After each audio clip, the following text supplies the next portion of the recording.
Changes are being made to how buyers' conditions are addressed in the agreement of purchase and sale. In this video, we will go over how buyers' conditions are currently handled and how they will be handled with the changes, effective January 3, 2022.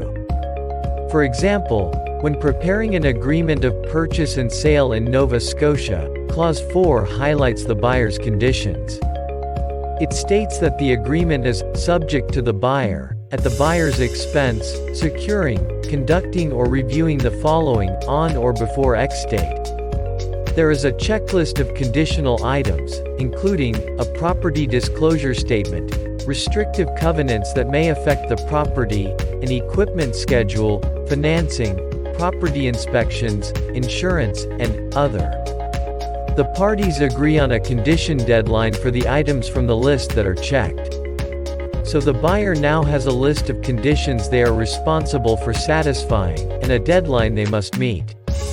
The buyer's conditions are considered satisfactory unless the seller or seller's agent is notified to the contrary, in writing before the deadline has passed. So if the deadline arrives, and the buyer has not provided notice of dissatisfaction in writing, it is assumed everything is in order and the transaction can proceed. No news is good news. However, if there is an issue, for example, with the property inspection, the buyer or buyer's agent would notify the seller or seller's agent in writing of their dissatisfaction. At this point, either party is at liberty to terminate. If the buyer wishes to proceed with the agreement, they can propose an amendment. The seller can choose to accept the buyer's amendment, reject the buyer's amendment, and all terms and conditions in the agreement remain in full force and effect, propose a different amendment, or terminate the agreement. What constitutes notice of dissatisfaction has caused confusion in the industry for years. Buyers felt discouraged from providing notice for minor issues, fearing it would trigger a termination by the seller, which impacted their ability to negotiate. Alternatively, sellers had no written confirmation that the buyers had done what they were supposed to. This confusion has been shared by both consumers and licensees. In response to this confusion, the Commission struck a task force who surveyed the industry, researched the issue of dissatisfaction and recommended changes to the board. The board approved the changes, including an implementation plan. A number of specific conditions in the agreement of purchase and sale have changed. For these specific conditions, the buyer is now required to provide the seller or seller's agent with written confirmation that these specific conditions are satisfied. Further, the seller will no longer have the ability to terminate on these specific conditions. Starting January 3, 2022, the following forms and conditions will change to reflect the new process. Form 400, Agreement of Purchase and Sale, Clause 4.1. Form 402, Resale Condominium Schedule, Clause 2.2. Form 403, Agreement of Purchase and Sale for New Construction, Clause 4.1. Form 404, Vacant Land Schedule, Clause 2.3. Form 406, Mini, Mobile Home Schedule, Clause 3.2. Form 407, Multi-Unit Residential Income Property Schedule, Clause 2.1. Form 431, Water and Septic Schedule, Clause 2.1. What is not changing?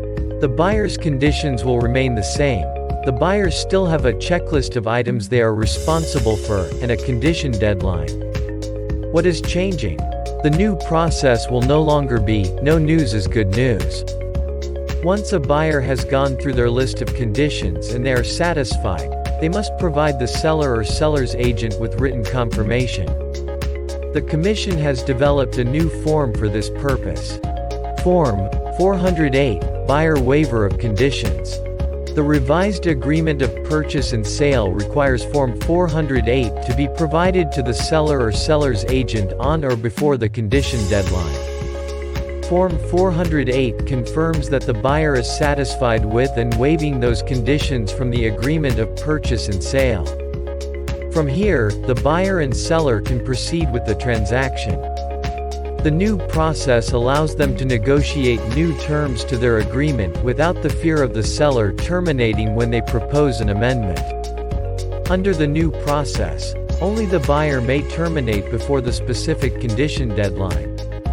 Sellers will be provided with a clear date as to when the buyer's conditions have been met with the receipt of Form 408. If Form 408 is not received per the terms of the agreement is deemed terminated. If there is a deposit, it shall be returned to the buyer subject to the applicable NSREC bylaws. This can be done using Form 440, Termination of Agreement of Purchase and Sale and Release of Deposit. If there is no deposit, a termination form is not required. Under the new process, if the deadline passes and the buyer has not completed Form 408 waiving specific buyer's conditions and submitted it to the seller or seller's agent, the agreement is deemed terminated. No news means you lose. What if in the process of completing their conditions, the buyer comes across an issue that leaves them dissatisfied? For example, the property inspection. Prior to the condition deadline, if the buyer is dissatisfied but wishes to proceed with the transaction, they can propose an amendment. The seller can choose to accept the buyer's amendment, reject the buyer's amendment, and all terms and conditions in the agreement remain in full force and effect, or propose a different amendment. Again, this new process does not permit the seller to terminate. Regardless of what happens, if the buyer wants to proceed with either an amended agreement or with the original terms of the agreement, they must provide the completed Form 408 to the seller or seller's agent on or before the deadline. If a buyer is dissatisfied with any of the specific conditions and no longer wants the property, they can terminate the agreement in advance of the condition deadline. There are a number of conditions in the agreement that have not been impacted by this change. Examples are lawyer review, title investigation, and Clause 2.4 of the condo schedule regarding the estoppel certificate.